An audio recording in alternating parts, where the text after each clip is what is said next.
نوتدونی اولین فروشگاه نوت موسیقی در ایران.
سلام دوست من، شما پیشنمایش این آموزش رو مشاهده کردید.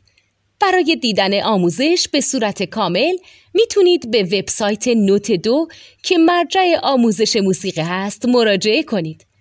همچنین برای تهیه نوت موسیقی مرتبط با این آموزش هم میتونید به وبسایت نوتدونی که بزرگترین آرشیو نوت موسیقی در ایران هست مراجعه کنید.